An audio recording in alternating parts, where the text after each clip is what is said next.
Did you accept my challenge to you by removing some of the confusing false appetite triggers in your life? Did you discover other situations that made you feel hungry and find a solution that prevented you from eating?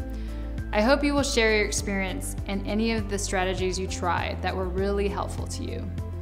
We are all different and we have learned different ways to react to situations. Perhaps my suggestions were not helpful because they did not trigger hunger. The key is to examine all the situations where you become hungry, when you're not, and devise a way to handle it without eating.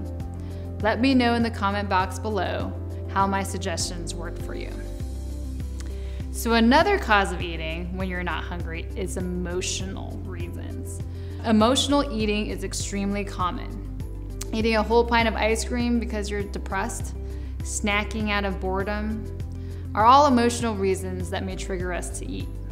Beyond being a cause of weight gain in the first place, emotional eating can sabotage every effort you make to manage your weight unless you recognize it and devise a plan to prevent or deal with it.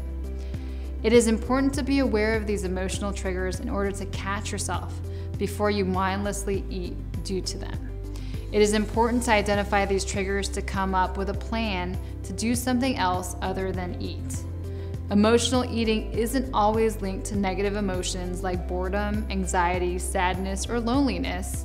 Many of our overeating experiences are linked with positive emotions. Positive emotions can be a party with snacks or a way to reward yourself for a hard day's work.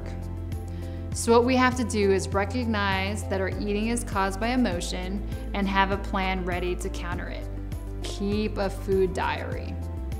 It is important to keep track of what you eat during the day in the form of a food diary, which can be written or on your smartphone. Our smartphone app, Bariatric, is one good place to keep your food diary. In the journal, you can add how you're feeling at different times of the day.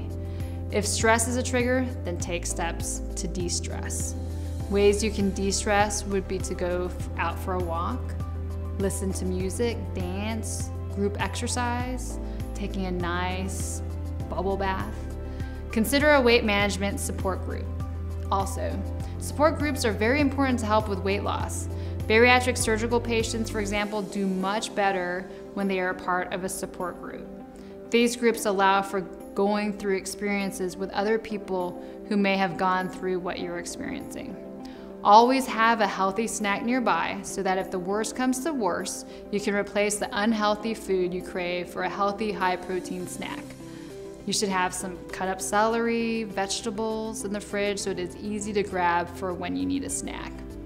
A quick protein snack is like string cheese and sandwich meats, and have that available to you as well. If eating when you're bored is an issue for you, how about getting involved in something that can distract you until the hunger sensation passes? Finally, beating emotional eating can be hard and you can't expect to get it right the first time. First, identifying what emotions make you want to eat, or identifying situations that can cause emotional eating. Once you've identified this, trying to come up with different activities to distract you from eating is important. Okay, here is the challenge for the next 2 weeks. Journal your food and emotions to see if there are any connections. For those of you who are already journaling, look through your entries for the past few weeks and find any patterns that may indicate emotional eating.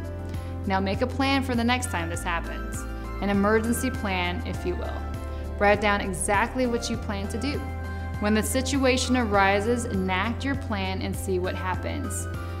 Do this every time you feel you're at risk for emotional eating, adjusting the plan along the way to see if you can get it to work better. We will look at results next session, so until then, be healthy and remember, forgive yourself for not being perfect. None of us are.